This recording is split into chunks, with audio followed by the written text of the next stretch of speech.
It's a struggle when you get tired of firing your rebuttal. It's a struggle when you need a lot of money on the double. It's a struggle when you perspire in the mire of your bubble. It's a struggle when you acquire the fire and the trouble. It's a struggle when you get tired of firing your rebuttal. What's up, y'all? It's Socrates. I have a rant here I've been wanting to do for a long time, and that is about Godwin's law.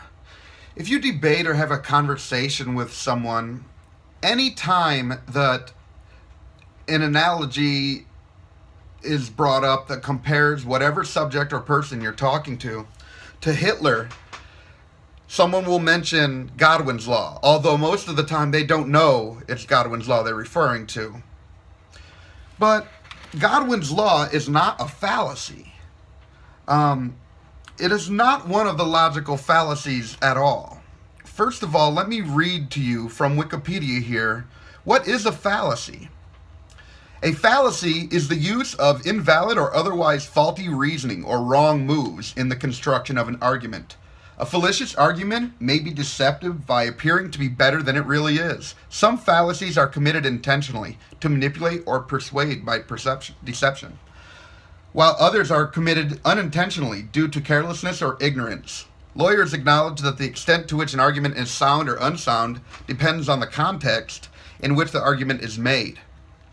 So, people can do it on purpose, like a red herring, or they can do it on accident, like a straw man. But those same fallacies still make their argument weak. It may not make them null or void, as this goes on to say here.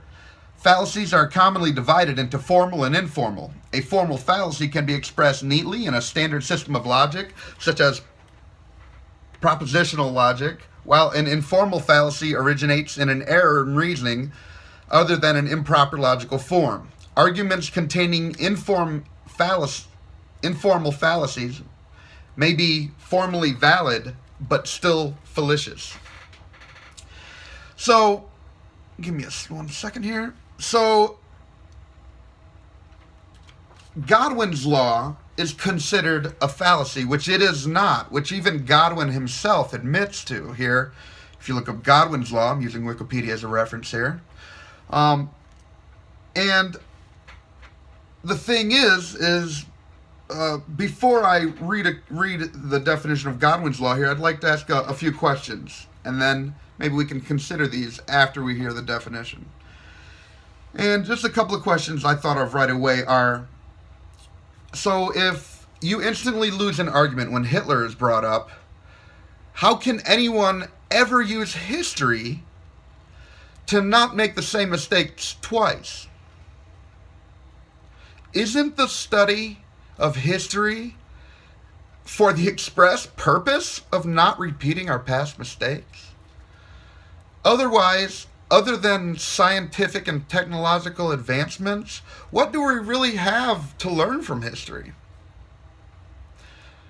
If comparing somebody and somebody's actions to someone in history,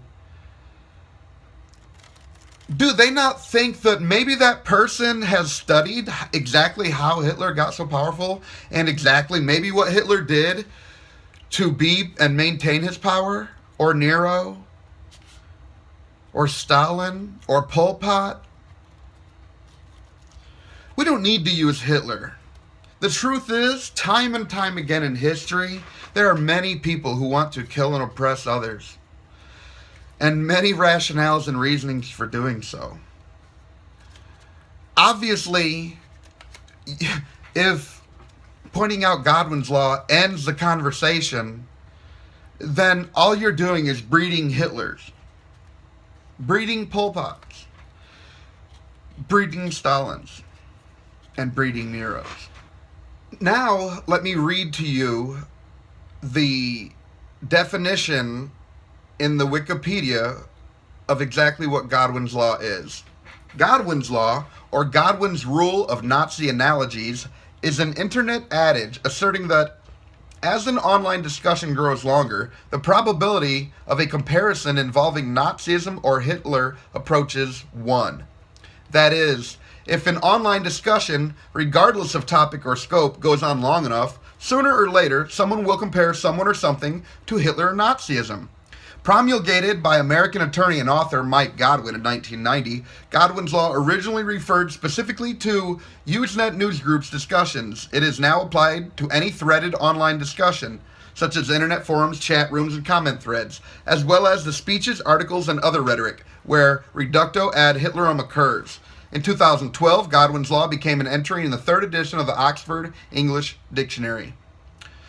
It goes on to say, in corollaries and usage, there are many corollaries to Godwin's law, some considered more canonical or being adopted by Godwin himself than others. For example, there is a tradition in many news groups and other internet discussion forums that once such comparison is made, the thread is finished, and whosoever mentioned the Nazis has automatically lost whatever debate was in progress.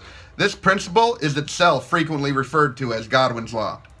Godwin's law itself can be abused as a distraction, diversion, or even as censorship, felicitously miscasting an opponent's argument as hyperbole when a comparison made by the argument was actually appropriate. Similar criticisms of the law, or at least the distorted version which purports to prohibit all comparisons to German crimes, have been made by Glenn Greenwald.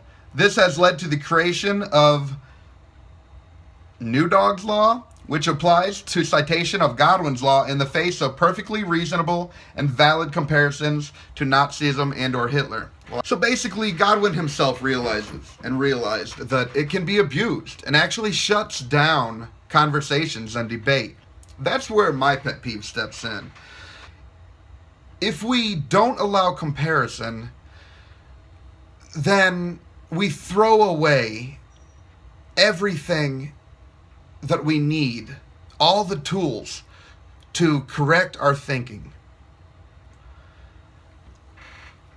So when it's appropriate, if somebody is doing the same thing, it's not hyperbole. If you don't like it, deal with it. It's just the truth, yo.